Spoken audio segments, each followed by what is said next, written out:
എനിക്ക് ശരിക്കും ഒരു വെളിവ് വന്നു എന്നൊക്കെ പറയുന്നതൊക്കെ വരും. അതായത് എനിക്ക് തുടക്കത്തിൽ കിട്ടിയത് സ്റ്റൈഫൻഡ് ആയിരുന്നു. 2500 രൂപയാണ് എനിക്ക് സ്റ്റൈഫൻഡ് കിട്ടിയത്. നമ്മുടെ കുട്ടിക്ക് ഒരു വിദ്യാഭ്യാസം കൊടുക്കുന്നതിന് കൂടെ തന്നെ ഈ ഒരു ഫിനാൻഷ്യൽ ഗൈഡ് ലൈൻസ് നമ്മൾ കൊടുക്കാൻ നമ്മുടെ പേരൻസ് ബാധ്യസ്ഥമാണ്. ഫിനാൻഷ്യൽ ഫ്രീഡം എന്ന് പറയുന്നത് ഏതൊരു മനുഷ്യനും അച്ചീവ് ചെയ്യാൻ കഴിയുന്ന ഒരു കാര്യമാണ്, പ്രോപ്പർലി അത് മാനേജ് ചെയ്യുകയാണെങ്കിൽ. എല്ലാവരും ചെയ്യുന്ന വെച്ചാൽ ക്രെഡിറ്റ് കാർഡും കാര്യങ്ങളും എല്ലാം എടുത്ത് പുറമേ ഭയങ്കര പൈസയുടെ ഇത് കാണിച്ചിട്ട് ഉള്ളിലോട്ട് വരുമ്പം ശരിക്കും കടങ്ങളും കാര്യങ്ങളും ടെൻഷനും ആയിരിക്കും, കിടന്നുറങ്ങാൻ പറ്റത്തില്ല. കടമില്ലാത്ത രീതിയിൽ അല്ലെങ്കിൽ നമുക്കൊരു ടെൻഷൻ ഇല്ലാത്ത രീതിയിൽ നമ്മൾ ഭാവിയിലേക്കും കൂടെ സേവ് ചെയ്ത് പോയി കഴിഞ്ഞാൽ നമുക്ക് പിന്നെ ടെൻഷൻ ഒന്നും സാധനം കാണില്ല. ഞാൻ പെർ ക്യാപിന്റെ ക്ലാസ് അറ്റൻഡ് ചെയ്തതിനു ശേഷം ഞാനൊന്ന് ശ്രമിച്ചായിരുന്നു, കിട്ടിയില്ല. എൻ്റെ പേര് ദീപ എന്നാണ്. ഞാൻ കാര്യവട്ടം പോസ്റ്റ് ഓഫീസിലാണ് വർക്ക് ചെയ്യുന്നത്. ഞാനിപ്പോൾ ഡിപ്പാർട്ട്മെന്റ് കയറിയിട്ടൊരു 19 വർഷമായി. ശരിക്കും പറഞ്ഞാൽ നമ്മൾ ഇപ്പം ഡെയിലി ലൈഫിൽ നല്ലൊരു സാലറിയും കാര്യങ്ങളുമായിട്ട് നമ്മളിങ്ങനെ പോകുന്നു. സാലറി വരുന്നു, നമ്മൾ ചിലവാക്കുന്നു എന്നല്ലാതെ നമുക്കൊരു ഫിനാൻഷ്യൽ ഗ്രോത്ത് വേണം, നമുക്കൊരു ഫണ്ടാക്കി മാറ്റണം എന്നൊക്കെയുള്ള ഒരു ചിന്ത നമുക്ക് ശരിക്കും ഞാനിപ്പോൾ ഒരു 40 വയസ്സായപ്പോഴാണ് എനിക്ക് അതിൻ്റെ അങ്ങനെ ഒരു തോട്ട് വന്നത്. അപ്പം നമ്മളിപ്പോൾ ഈ പറഞ്ഞ കണക്ക് നമ്മൾ യൂട്യൂബിലും ഇൻസ്റ്റാഗ്രാമിലും ഒക്കെ നമ്മളിങ്ങനെ എങ്ങനെയാണ് നമ്മൾ ഒരു ഫിനാൻഷ്യൽ ഗ്രോത്ത് ഉണ്ടാകുന്നത് അങ്ങനെയുള്ള കാര്യങ്ങളൊക്കെ നമ്മൾ സെർച്ച് ചെയ്തൊക്കെ വന്നപ്പോഴത്തേക്കാണ് എനിക്ക് ഈ പെർ ക്യാപ്പ് എന്നുള്ള ഇതിൻ്റെ ഒരു റീൽസ് വന്നത്. അപ്പം ശരിക്കും പറഞ്ഞാൽ നമുക്ക് ഈ SIP അല്ലെങ്കിൽ SWP നമ്മളെ സേവിങ്സ് എന്നൊക്കെ സ്റ്റോക്ക് മാർക്കറ്റ് എന്നൊക്കെ പറയുന്നത് നമുക്ക് നമ്മുടെ ഒരു തലമുറയ്ക്ക് ശരിക്കും പറഞ്ഞാൽ ഒരു പേടിയാണ് അതിൽ കൈവയ്ക്കാനായിട്ട്. കാരണം ശരിക്കും പറഞ്ഞാൽ നമുക്ക് അത് പലർക്കും അത് പൈസ നഷ്ടപ്പെട്ടു എന്നൊക്കെ ഉള്ള കാര്യങ്ങളാണ് നമ്മൾ പറഞ്ഞ് പൊതുവേ കേട്ടിട്ടുള്ളത്. അപ്പം അങ്ങനെ വരുമ്പോൾ അതിൽ ശരിക്കും നമുക്കൊരു ഗൈഡ് ലൈൻസ് ഇല്ലാതെ അല്ലെങ്കിൽ നമുക്കൊരു നല്ലൊരു സ്റ്റഡി ചെയ്യാതെ നമ്മൾ അതിലോട്ട് ഇറങ്ങി തിരിച്ചു കഴിഞ്ഞാൽ എങ്ങനെ ആവും നമുക്കറിയില്ല.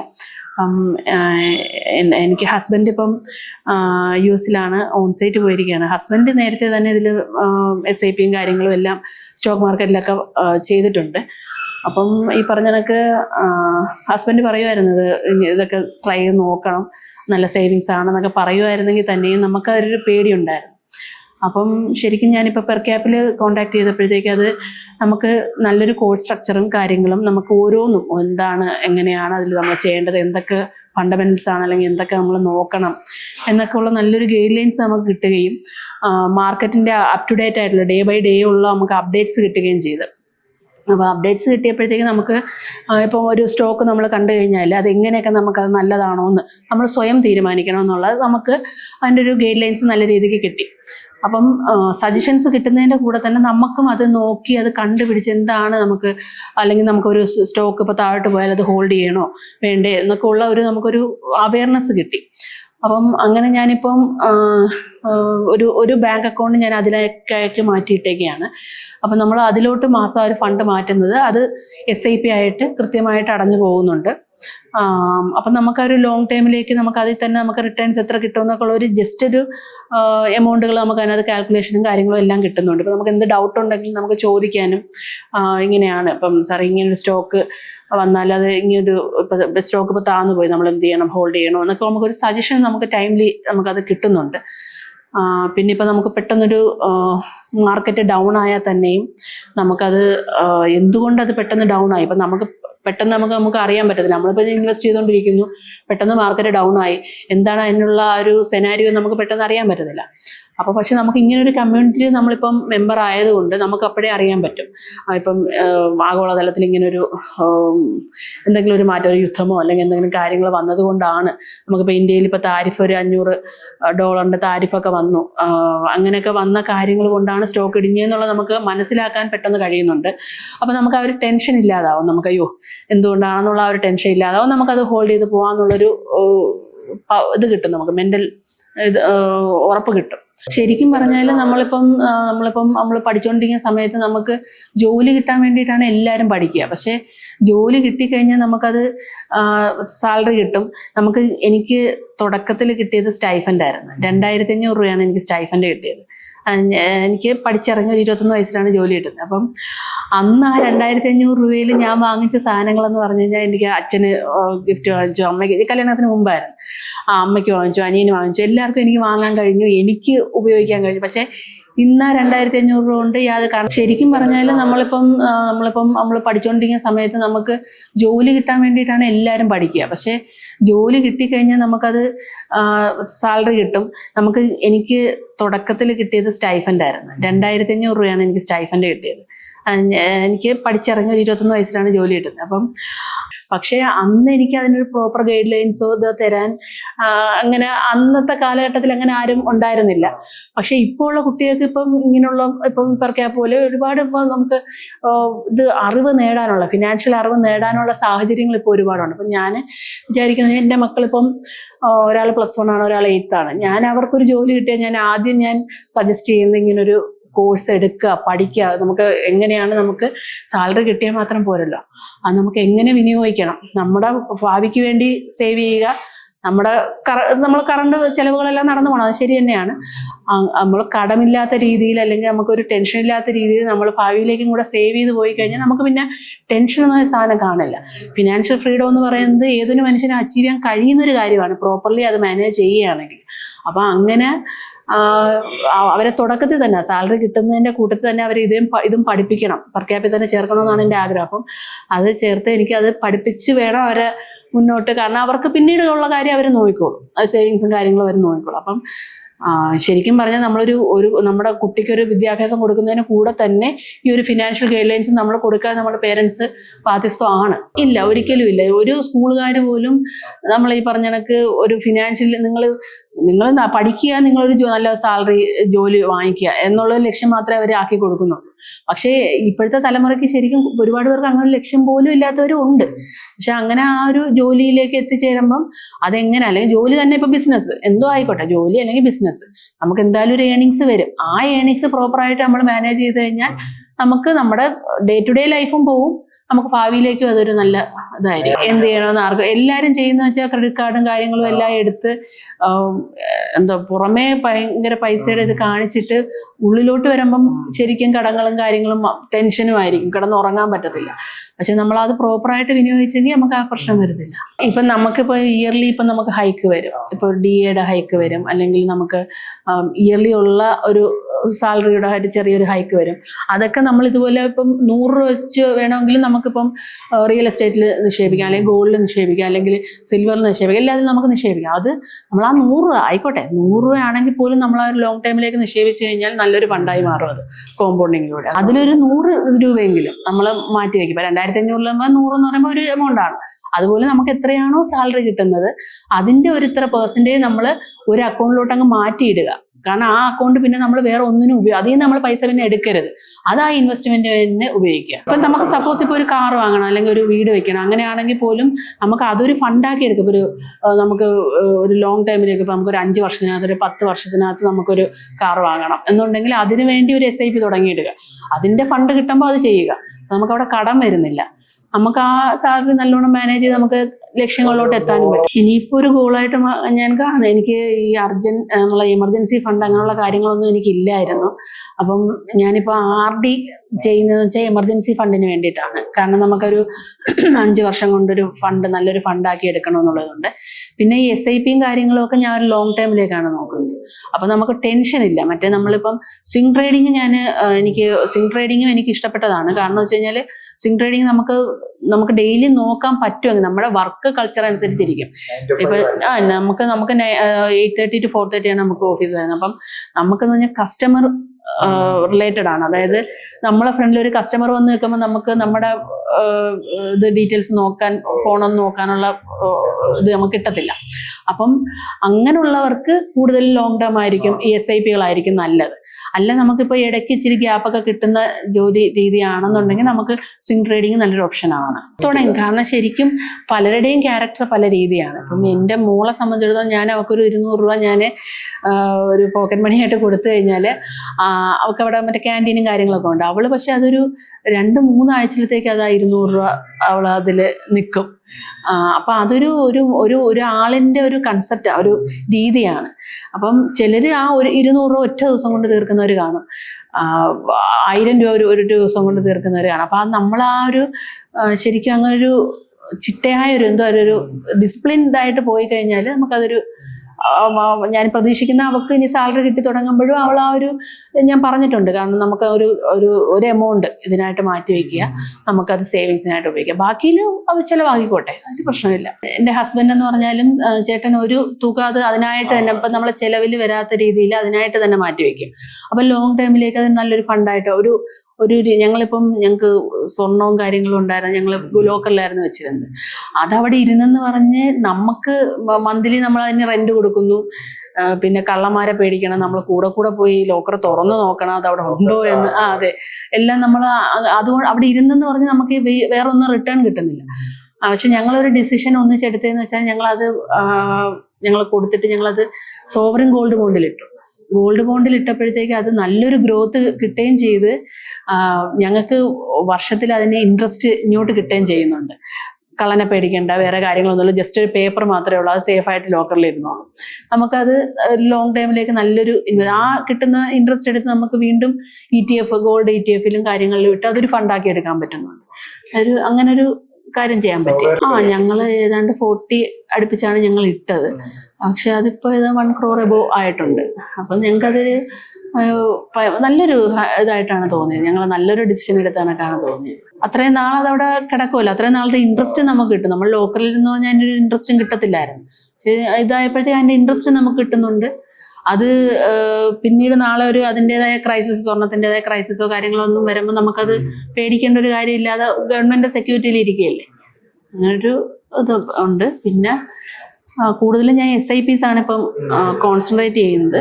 അപ്പം SIP എന്ന് പറയുമ്പോഴത്തേക്ക് നമുക്ക് പറഞ്ഞല്ലോ സിൽവർ, പിന്നെ ഞാൻ റിയൽ എസ്റ്റേറ്റ് ശരിക്കും ഞാൻ അറിഞ്ഞിട്ടുള്ളത് നമുക്ക് ലക്ഷങ്ങൾ കോടികൾ ഉണ്ടെങ്കിൽ മാത്രമേ നമുക്കൊരു തുണ്ട് ഇത് നമുക്ക് ഇൻവെസ്റ്റ് ചെയ്യാൻ പറ്റുള്ളൂ എന്നുള്ളൊരു കൺസെപ്റ്റ് ആയിരുന്നു എനിക്കിതിൽ പെർ ക്യാപിൽ വരുന്നവരെ ഉണ്ടായിരുന്നത്.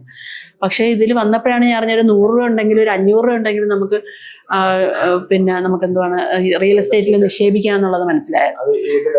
ഞാൻ മറ്റേ ബ്രൂക്ക് ഫീൽഡ് എന്നുള്ള ഇതിനകത്തായിരുന്നു. അതിനും നല്ല രീതിയിൽ ഗ്രോത്ത് വന്നിട്ടുണ്ട്. ഗോൾഡിന് വന്നിട്ടുണ്ട്, സിൽവറിന് വന്നിട്ടുണ്ട്. പിന്നെ അല്ലാതെ നമ്മൾ മിഡ് ക്യാപ്പ് അങ്ങനെ കുറെ സ്മോൾ ക്യാപ്പ് ഞാൻ എപ്പോഴും ലോങ് ടൈമിലോട്ടാണ് നോക്കുന്നത്. പിന്നെ ഉള്ളതെന്ന് വെച്ചാൽ നമുക്ക് ഒരു ഹെൽത്ത് ഇൻഷുറൻസ്, അതിന്റെ ഇമ്പോർട്ടൻസ് എന്താണെന്ന് മനസ്സിലായി. പിന്നെ ഞാൻ മറ്റേ ഇതുണ്ടല്ലോ ടേം ഇൻഷുറൻസ് പക്ഷെ എനിക്ക് ഏജ് ഇപ്പൊ 40 പോയതുകൊണ്ട് ഞാൻ പെർ ക്യാപിന്റെ ക്ലാസ് അറ്റൻഡ് ചെയ്തതിനു ശേഷം ഞാനൊന്ന് ശ്രമിച്ചായിരുന്നു, കിട്ടിയില്ല. മക്കൾ അതെ അവർക്ക് എടുക്കണം. അവർക്ക് ഇപ്പൊ നമുക്ക് 18 വയസ്സിലൊക്കെ ആകുമ്പോൾ നമുക്ക് അസുഖങ്ങളും കാര്യങ്ങളും ഒന്നും കാണത്തില്ല, നമുക്ക് സുന്ദരമായിട്ട് കിട്ടും, ചെറിയ പ്രീമിയം കാണുള്ളൂ. ഹെൽത്ത് ഇൻഷുറൻസ് ഉണ്ട്, നമുക്ക് ഫാമിലിക്കുണ്ട്. ടേം ഇൻഷുറൻസ് ഇപ്പൊ ഞാൻ എനിക്ക് കുറച്ച് ഹൈ പ്രഷറിന്റെ എന്റെയൊക്കെ പ്രശ്നങ്ങളുണ്ട്. അപ്പൊ അങ്ങനെ വന്നപ്പോഴത്തേക്ക് അത് കിട്ടിയില്ല. അപ്പോഴത്തേക്ക് ഇപ്പൊ മക്കൾ ഇനിയിപ്പം വരുമ്പോഴത്തേക്ക് ഞാൻ എന്തായാലും ഒരു ടേം ഇൻഷുറൻസും ഒരു ഹെൽത്ത് ഇൻഷുറൻസും SIPs എല്ലാം ഞാൻ സ്റ്റാർട്ട് ചെയ്യിക്കാൻ തന്നെയാണ് തീരുമാനം. ഞാൻ പറയുന്നുണ്ട് അവരെ കാര്യങ്ങളെല്ലാം നമ്മൾ ചെയ്തു കൊടുക്കുന്നുണ്ട്. പിന്നെ നമ്മൾ അനാവശ്യമായ ചെലവുകൾ ഒഴിവാക്കുക എന്നുള്ളതാണ്. ഫാമിലി ബഡ്ജറ്റിംഗ് എന്ന് പറഞ്ഞാൽ എൻ്റെ സാലറി നമ്മൾ ചെലവിന് വേണ്ടി എടുക്കുകയാണ്. ഞാൻ ഈ സേവിങ്സ് കഴിഞ്ഞിട്ടുള്ളത്. പിന്നെ ട്യൂഷൻ ഫീ അങ്ങനെയുള്ള കാര്യങ്ങളെല്ലാം ചേട്ടൻ നോക്കിക്കോളും.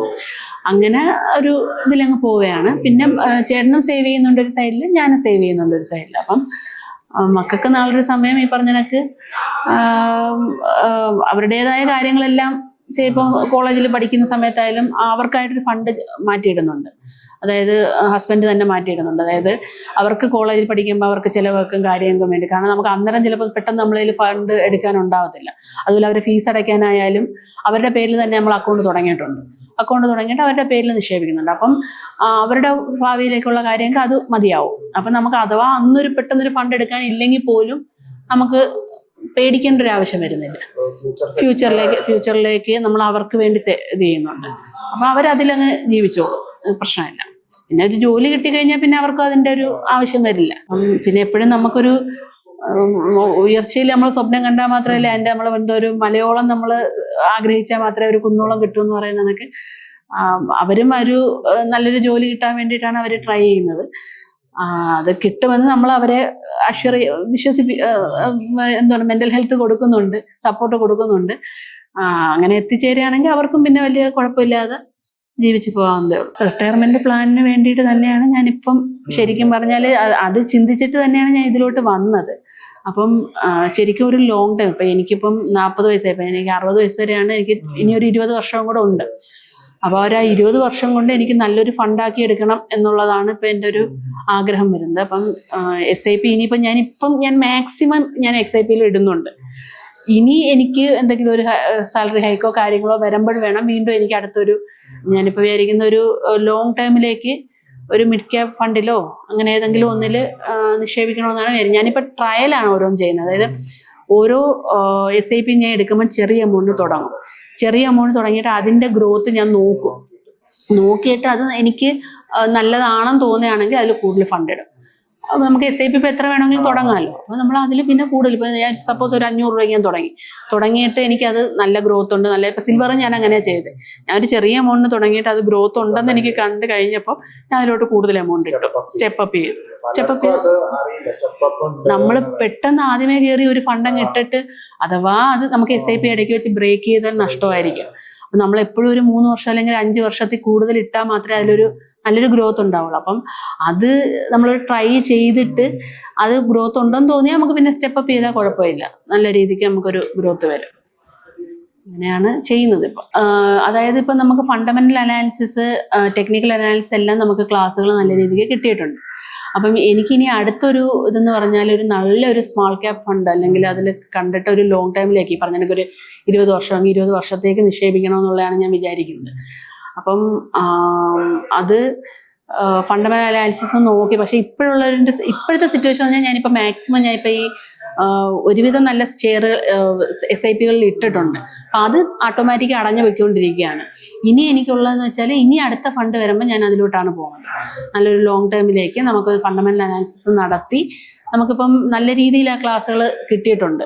എങ്ങനെ ഒരു സ്റ്റോക്ക് നമുക്ക്, എങ്ങനെ സ്റ്റോക്കുകൾ നമുക്ക് ഫിൽട്ടർ ചെയ്തെടുത്തിട്ട് ആ സ്റ്റോക്കുകളിൽ എങ്ങനെ ഓരോ സ്റ്റോക്കും നല്ലതാണോ ഇല്ലയോ നമുക്ക് സ്വയം മനസ്സിലാക്കാം. പിന്നെ നമുക്ക് ഗൈഡ് ലൈൻസ്, ഇപ്പോൾ നമുക്കൊരു ഡൗട്ട് തോന്നി ഇത് നല്ലതാവോ ഇല്ലേ എന്നുള്ളത് നമുക്ക് വേണമെങ്കിൽ ചോദിക്കുമ്പോൾ നമുക്ക് നല്ല രീതിക്ക് ഒരു ഗൈഡ് ലൈൻസും കിട്ടുന്നുണ്ട്. അപ്പം അങ്ങനെ ആകുമ്പോഴത്തേക്ക് നമുക്ക് ഒരു മനധൈര്യത്തോടെ നമുക്കതിൽ ഇൻവെസ്റ്റ് ചെയ്യാൻ പറ്റും. അങ്ങനെ നമ്മൾ വിചാരിച്ചാൽ ഇപ്പോൾ ലേറ്റായി വന്നാലും ലേറ്റസ്റ്റ് ആയി എന്നൊക്കെ പറയുമല്ലോ, അതുപോലെ നമ്മളിപ്പം ശരിയാണ് ഞങ്ങളുടെ ഒരു കാലഘട്ടത്തിൽ ഈ പറഞ്ഞ കണക്ക് അന്നൊക്കെ ഇതിനൊരു എഡ്യൂക്കേഷൻ കുറവായിരുന്നു. കാരണം നമുക്കൊരു ജോലി കിട്ടുക എന്നുള്ള ലക്ഷ്യം മാത്രമേ ഉള്ളൂ, പിന്നെ ജീവിക്കുക എന്നുള്ളത് മാത്രമേ ഉള്ളൂ. പക്ഷെ ഇപ്പോഴാണ് ശരിക്കും പറഞ്ഞാൽ നമുക്ക് റിട്ടയർ ആയി കഴിഞ്ഞാൽ നമുക്ക് പിന്നെ സാലറി ഇല്ല. അപ്പം അതിലേക്ക് നമ്മൾ ഇപ്പോഴേ ഒന്ന് എന്തായാലും നമ്മളെ മക്കൾക്ക് വേണ്ടി തന്നെയാണ് എല്ലാം ഇപ്പം നമുക്കൊരു ഫാമിലി ലൈഫിൽ നമുക്ക് മക്കൾക്ക് വേണ്ടി തന്നെയാണ്. പക്ഷെ അവരെ ബുദ്ധിമുട്ടിക്കാതെ, ഇപ്പം നമുക്ക് അവർക്കും ഒരു ലൈഫുണ്ട്, അവർക്കും ഒരു ഫാമിലി ഉണ്ടാവും. അപ്പം അവരെ ബുദ്ധിമുട്ടിക്കാതെ പേരൻസ് ഇൻഡിപെൻഡൻ്റ് ആയിട്ട് അവരെ കൂടുതൽ സഹായിക്കാൻ പറ്റുമെങ്കിൽ അതായിരിക്കും ഏറ്റവും, ആ സ്നേഹബന്ധവും ഇത് എപ്പോഴും നിലനിൽക്കും. അപ്പം നമ്മൾ കാരണം നമ്മൾ വിദേശങ്ങളിലൊക്കെ ഉണ്ട് അങ്ങനെ. ഇപ്പം പേരൻസ് സെൽഫായിട്ട് ഇത് ചെയ്ത് അവർക്കും കൂടെ സഹായമായിട്ട് കൂടെ നിന്ന്, അപ്പം അപ്പോഴെന്ന് പറഞ്ഞാൽ അവർക്ക് അങ്ങോട്ടും ഇങ്ങോട്ടും അവരും അങ്ങനെ ആയിരിക്കും ഇനി ഭാവിയിൽ. അവരും അവരെ മക്കളുടെ അടുത്ത് അവരും ഒരു സ്വന്തം ഒരു റിട്ടയർമെന്റ് ഫണ്ട് ഉണ്ടാക്കി അവരതിൽ ജീവിച്ച മക്കൾക്ക് തന്നെയാണ്, ഇല്ലെന്നല്ല, മക്കൾക്ക് തന്നെയാണ്. പക്ഷെ നമ്മൾ ആരെയും ഡിപ്പെൻഡ് ചെയ്യാതെ കഴിവതും നമ്മുടേതായ ഫണ്ട് റൈസ് ചെയ്ത് അപ്പോൾ നമുക്ക് ഇഷ്ടമുള്ള കാര്യങ്ങൾ വാങ്ങാം. ഇഷ്ടമുള്ള ഇപ്പോൾ സിനിമയ്ക്ക് പോകണമെന്ന് തോന്നും, സിനിമയ്ക്ക് പോകാം. എന്നൊക്കെ ആരോഗ്യം എങ്ങനെയൊന്നും അറിയില്ല, എന്നാലും നമുക്ക് നമ്മുടേതായ ഇഷ്ടങ്ങൾ നമുക്ക് ചെയ്യാം. ഓരോ മനുഷ്യനും അവരുടേതായ ഒരു പേഴ്സണൽ ഇതുണ്ടല്ലോ, ഇഷ്ടങ്ങൾ കാണും. അതിന് എപ്പോഴും ഒരു ഫിനാൻസ് ഒരു ഘടകം തന്നെയാണ്. ഫിനാൻസ് മാത്രമല്ല, ഞാൻ വിചാരിക്കുന്നത് ഫിനാൻസ്, പിന്നെ ഡ്രൈവിംഗ് അറിയുക, അതൊക്കെ ഒരു വ്യക്തിയെ സംബന്ധിച്ചിടത്തോളം ഇൻഡിപെൻഡൻസിന് അത് വളരെ അത്യാവശ്യമാണ്. ഒരു സെൽഫ് ഫിനാൻസും കാര്യങ്ങളും എല്ലാം. അപ്പം അത് നമ്മൾ അത് നമ്മൾ ഉണ്ടാക്കി വെച്ച് കഴിഞ്ഞാൽ മക്കൾക്കും ഒരു ധൈര്യമുണ്ട്. അമ്മയ്ക്ക് അല്ലെങ്കിൽ അച്ഛന് കുഴപ്പമില്ല, അച്ഛൻ്റെ കാര്യങ്ങൾ അവർക്കൊരു അഭിമാനമായിരിക്കും. അത് കൊച്ചുങ്ങൾക്ക് അവരും അങ്ങനെ ആവാൻ ശ്രമിക്കും. എനിക്കും അങ്ങനെ ഒരു കൾച്ചർ കൊണ്ടുവരുന്നത് നല്ലതായിരിക്കും. അപ്പോൾ അവർക്ക് സന്തോഷം, നമുക്ക് സന്തോഷം. നമുക്ക് എന്തെങ്കിലും ഫങ്ഷൻസും കാര്യങ്ങളും വരുമ്പോൾ അവർക്ക് ഹെൽപ്പ് ചെയ്യാം. അപ്പോൾ അവർക്കും ഒരു സന്തോഷം വരും. എന്നൊക്കെ ആഗ്രഹം. ആവശ്യകത എന്താന്ന് പറഞ്ഞാൽ അത് തന്നെയാണ് നമ്മൾ പറയുന്നത്. കാരണം നമുക്കൊരു ഏണിങ് വരുമ്പോഴത്തേക്ക് നമുക്ക് എല്ലാവരും എനിക്ക് തോന്നുന്നു ഇപ്പോഴത്തെ ഒരു തലമുറ ചെയ്യുന്നത് പറഞ്ഞാൽ അന്നുള്ള ഇതങ്ങ് അടിച്ചു പൊളിച്ച് തീർക്കും. ഇപ്പം നമുക്കൊരു 50,000 രൂപ നമുക്ക് സാലറി കിട്ടിയാൽ ആ 50,000 രൂപ അങ്ങ് അടിച്ചു പൊളിച്ച് തീർത്തൊരു മാസം ഒരു പകുതി ആകുമ്പോൾ അല്ലെങ്കിൽ ഒരു 10-ാം തീയതി ഒക്കെ ആകുമ്പോൾ അവരുടെ ക്രെഡിറ്റ് കാർഡ് ബില്ലുകളും കാര്യങ്ങളും അടച്ച് പിന്നെ ഫണ്ട് ഉണ്ടാവില്ല. പിന്നെ അവർ ചെയ്യുന്നത് വെച്ചാൽ ഈ ക്രെഡിറ്റ് കാർഡിൽ കാര്യങ്ങൾ ചെയ്യും ഒക്കെ ചെയ്തിട്ട് വീണ്ടും ആ കടങ്ങളിലോട്ട്. ക്രെഡിറ്റ് കാർഡ് എന്ന് പറഞ്ഞാൽ ഒരിക്കലും ഒരു ചില സമയങ്ങളിൽ ഹെൽപ്ഫുൾ ആണ്. നമ്മളെ ലിക്വിഡ് മണി ഇല്ലെങ്കിലും നമുക്ക് കാര്യങ്ങൾ മുന്നോട്ട് കൊണ്ടുപോകാൻ കഴിയും. പക്ഷേ അതിൻ്റെ പിന്നിലുള്ള ചതിക്കുഴികൾ ഇത്തിരി വലുതാണ്. അപ്പം നമുക്ക് എവിടെയെങ്കിലും എന്തെങ്കിലും ഇപ്പം നമുക്ക് ജോലി പോവുകയോ അല്ലെങ്കിൽ എന്തെങ്കിലും ക്രൈസിസുകൾ, ഇപ്പം നമുക്ക് തന്നെ മറ്റേ കൊറോണയൊക്കെ വന്ന സമയത്ത് ഒരുപാട് പേര് അനുഭവിച്ചതാണ്. അപ്പം പെട്ടെന്നൊരു നമുക്കൊരു ആ ഒരു ക്യാഷിൻ്റെ ഫ്ലോ കുറഞ്ഞു കഴിഞ്ഞാൽ നമ്മൾ കടം അടയ്ക്കാൻ വയ്യാതായി പോകും, നമുക്ക് ആ ക്രെഡിറ്റ് കാർഡ് ബില്ല് അടയ്ക്കാൻ വയ്യാതായി പോകും. അപ്പം നമുക്ക് അങ്ങനെയുള്ള സമയങ്ങളിൽ നമുക്കൊരു ബാക്കപ്പ് ഉണ്ട്, നമുക്കൊരു എമർജൻസി ഫണ്ട് ഉണ്ട്, അല്ലെങ്കിൽ നമുക്ക് കുറച്ച് നമ്മൾ സേവ് ചെയ്ത് വെച്ചിട്ടുണ്ടെങ്കിൽ നമുക്ക് അതിൽ നിന്ന് ജീവിക്കാൻ പറ്റും. ഈ കടങ്ങളുടെ കൂടുതൽ പെട്ടുപോകാതെ നമുക്ക് നമ്മുടെ ആഗ്രഹങ്ങൾ സാധിക്കാനും പറ്റും, നമുക്ക് വലിയ ടെൻഷൻ ഇല്ലാതെ ജീവിക്കാൻ പറ്റും, കിടന്നുറങ്ങാൻ പറ്റും. എപ്പോഴും നമ്മൾ തുടക്കം തൊട്ട് നമ്മളിപ്പം ആദ്യം തൊട്ടേ സേവ് ചെയ്യാൻ ഇപ്പം നമുക്ക് ഫസ്റ്റ് സാലറി കിട്ടി. ഫസ്റ്റ് സാലറി ഇപ്പോൾ ഒരു 50,000 ആണെന്ന് വിചാരിച്ചു. 50,000 ആണെന്നുണ്ടെങ്കിൽ നമ്മൾ അതിലൊരു 50,000 ആണെന്നുണ്ടെങ്കിൽ അതിൽ 15,000 രൂപ നമ്മൾ ഈ പറഞ്ഞ കണക്ക് നമ്മൾ ആ മാസത്തെ ചെലവിനായിട്ട് വെക്കുക. ഇപ്പം കൊച്ചുകുട്ടികളാണെന്ന് ഇപ്പം 21 വയസ്സ് 22 വയസ്സ് ആ സമയത്ത് ജോലി കിട്ടുകയാണെന്നുണ്ടെങ്കിൽ അവർക്ക് വീട്ടു ചെലവുകൾ കാണത്തില്ല, അവരുടെ പേഴ്സണൽ ചെലവുകൾ മാത്രമേ കാണുള്ളൂ. അവർക്കിപ്പോൾ ഇഷ്ടമുള്ള എന്തെങ്കിലും ഒരു സാധനങ്ങൾ വാങ്ങണം, ട്രാവൽ, അങ്ങനെയുള്ള കാര്യങ്ങളാണ്. അപ്പോൾ അതിനൊരു 15,000 രൂപ മാറ്റി വയ്ക്കുക. ഒരു 25,000 രൂപ അവരങ്ങ് സേവ് ചെയ്യാൻ വെക്കുക. സേവ് ചെയ്യാനൊരു അക്കൗണ്ടിലോട്ട് അങ്ങ് മാറ്റുക. എപ്പോഴും ഒരു 4 അക്കൗണ്ട് സൂക്ഷിക്കുക എന്നുള്ളതാണ് എൻ്റെ ഒരു കൺസെപ്റ്റ് എന്ന് പറയുന്നത്. 4 അക്കൗണ്ട് നമ്മൾ സൂക്ഷിക്കുക എന്ന് പറഞ്ഞാൽ, ഒന്ന് നമ്മുടെ ചിലവിൽ സാലറി വരാനായിട്ടൊരു അക്കൗണ്ട്, സാലറി വരാനുള്ള അക്കൗണ്ടിൽ ATM കാര്യങ്ങളും എല്ലാം എടുക്കുക. അതിൽ പൈസ നമുക്ക് ചിലവിലുള്ളത് മാത്രം ഇട്ടേക്കുക. ബാക്കിയുള്ള പൈസ നമ്മൾ സേവിങ്സിനായിട്ട്, ഇപ്പോൾ SIP ആണെങ്കിൽ SIPക്ക് വേണ്ടി ഒരു അക്കൗണ്ട്, പിന്നെ നമുക്കിപ്പം വേറെ എന്തെങ്കിലും ലോങ് ടൈമിലേക്ക് RD അങ്ങനെ അതിനൊരു അക്കൗണ്ട്, അങ്ങനെ ഒരു എമർജൻസി ഫണ്ടിന് വേണ്ടി ഒരു അക്കൗണ്ട്, അങ്ങനെ മാറ്റിയിട്ട് കഴിഞ്ഞാൽ സാലറി വരുമ്പം തന്നെ ഈ അക്കൗണ്ടുകളിലോട്ട് ഫണ്ടങ്ങ് മാറ്റുക. ആ അക്കൗണ്ടുകൾ അതിന് വേണ്ടി മാത്രം ഉപയോഗിക്കുക. അതിൽ വരുന്ന ഫണ്ട് അങ്ങനെ തന്നെ കിടക്കട്ടെ എന്ന് വിചാരിക്കുക. പിന്നെ നമുക്ക് എന്തെങ്കിലും വലിയ എമർജൻസികൾ വരുമ്പോൾ മാത്രം എമർജൻസി ഫണ്ടിൽ നിന്ന് എടുക്കുക, അങ്ങനെ ചെയ്യുക. ഇത് മന്ത്ലി ഉള്ള ഇതിന് വേണ്ടിയിട്ട് ഉപയോഗിക്കുക. അപ്പം അങ്ങനെ ആകുമ്പം നമ്മൾ തുടക്കത്തിൽ തന്നെ അങ്ങനെ ശീലിച്ച ആ ഒരു ചിലവിൽ നമ്മൾ ലൈഫ് നിൽക്കും. പിന്നീട് അങ്ങോട്ട് നമുക്കിപ്പോൾ ഒരു കാർ വാങ്ങണതാണ്, നമുക്ക് ആ ഫണ്ടുകൾ, ബാക്കിയുള്ള ഫണ്ടുകൾ നമുക്ക് ഉപയോഗിക്കാൻ പറ്റും, ഒരു പർപ്പസിന് വേണ്ടി ഉപയോഗിക്കാൻ പറ്റും. ഒരു ഫ്രിഡ്ജ്, ഇപ്പോൾ വീട് വയ്ക്കുമ്പോൾ ഒരു ഫ്രിഡ്ജ് വാങ്ങണം, പിന്നെ ഒരു TV വാങ്ങണം, അങ്ങനെ ആ ഒരു പർപ്പസിന് വേണ്ടി ഒരു ഫണ്ട്, ഒരു RD തുടങ്ങുക, അല്ലെങ്കിൽ ഒരു SIP തുടങ്ങുക, ആ ഫണ്ട് അതിലേക്ക് ഉപയോഗിക്കുക, അങ്ങനെ ചെയ്യുക. 20s ഞാൻ ആഗ്രഹിക്കുന്നതെന്ന് വിചാരിച്ചാൽ, ശരിക്കും ഇപ്പം ഞാൻ ചിന്തിക്കുന്ന കണക്ക് അന്ന് ചിന്തിച്ചിരുന്നെങ്കിൽ ഇന്നൊരു പക്ഷേ എനിക്ക് റിട്ടയർ ആവാമായിരുന്നു. കാരണം വെച്ച് കഴിഞ്ഞാൽ എനിക്ക് നല്ലൊരു ഫണ്ട് കയ്യിൽ വന്നേനെ, ആ ഫണ്ടിൽ നിന്ന് എനിക്ക് ജീവിക്കാമായിരുന്നു. പക്ഷേ ഇപ്പോൾ എനിക്ക് അങ്ങനെ ചിന്തിക്കാനുള്ളൊരു സാഹചര്യം അല്ല. എനിക്ക് ഈ 60 വയസ്സ് വരെയും വർക്ക് ചെയ്താൽ മാത്രമേ ഞാൻ ഈ വിചാരിക്കുന്ന ഒരു രീതിയിലോട്ട് എനിക്ക് എത്താൻ പറ്റുള്ളൂ. എപ്പോഴെങ്കിലും നമ്മൾ ചിന്തിച്ചാൽ മാത്രമേ നമുക്ക് ഇനി 20 years നമുക്ക് കിട്ടുള്ളൂ. കാരണം അങ്ങനെ നമ്മളിപ്പോൾ അങ്ങനെ ചിലവാക്കി ശീലിച്ച ഒരാൾക്ക് നമ്മൾ പർപ്പസ്ഫുള്ളി ആ ഒരു ഫണ്ട് എടുത്ത് മാറ്റി നമ്മൾ സേവ് ചെയ്തില്ലെങ്കിൽ നമുക്ക് അവസാനം ഒന്നും ഇല്ലാതാവും. റിട്ടയർ ആവുന്ന സമയത്ത് നമ്മളതിൽ ഒന്നും ഇല്ലാതാവും. അതുകൊണ്ട് നമ്മൾ ഈ 40s എത്തിക്കഴിഞ്ഞാൽ നമ്മൾ പർപ്പസ്ഫുള്ളി എടുത്ത് മാറ്റേണ്ടി വരും. പക്ഷെ തുടക്കത്തിലാണെങ്കിൽ അതിൻ്റെ ആവശ്യമില്ല. തുടക്കത്തിൽ നമ്മളിപ്പം ഇപ്പം മിക്ക കുട്ടികളും ഇപ്പം എനിക്ക് തോന്നുന്നു പഠിത്തം, നമ്മളെ സ്റ്റഡീസ് കഴിഞ്ഞ് കഴിഞ്ഞാൽ ഡ്രൈവിംഗ് ലൈസൻസ് എടുക്കാറുണ്ട് മിക്കവരും. അതിൻ്റെ കൂട്ടത്തിൽ ഇങ്ങനെ ഒരു കോഴ്സ് അറ്റൻഡ് ചെയ്ത് ഇങ്ങനെ ഒരു ഫിനാൻഷ്യൽ നോളജ് നേടേണ്ടത് ഒരു അത്യാവശ്യമാണ്. അത് അങ്ങനെ ആ പുതിയ തലമുറ അങ്ങനെ വിചാരിച്ച് തുടങ്ങേണ്ട ഒരു കാലമായി. പ്രത്യേകിച്ച് പേരൻസ് അതൊരു ഉത്തരവാദിത്വമായിട്ട് കരുതി കുട്ടികൾക്ക് ആ ഒരു നോളജ് കൊടുക്കേണ്ടതാണ്. ഇല്ല, അതെ, കരിക്കുലത്തിൽ ഇല്ലാത്ത സ്ഥിതിക്ക് നമ്മളെ റെസ്പോൺസിബിലിറ്റിയാണ് നമ്മളെ കുട്ടികൾക്ക് അതിന്റെ ഗൈഡ് ലൈൻസ് കൊടുക്കുക എന്നുള്ളത്. ഒറ്റ വാക്കിലെന്ന് പറഞ്ഞു കഴിഞ്ഞാൽ എനിക്ക് ശരിക്കും ഒരു വെളിവ് വന്നു എന്നൊക്കെ പറയുന്നതൊക്കെ വരും. അതായത് ശരിക്കും നമുക്ക് എന്തൊക്കെ ഓപ്പർച്യൂണിറ്റീസ് നമ്മളെ മുന്നിൽ ഉണ്ട് നമുക്ക് തിരിച്ചറിയാൻ പറ്റി.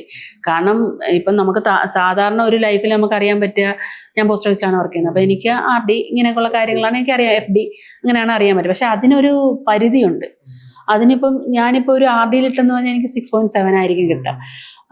പക്ഷെ അതിൽ നമുക്ക് ഇടാം.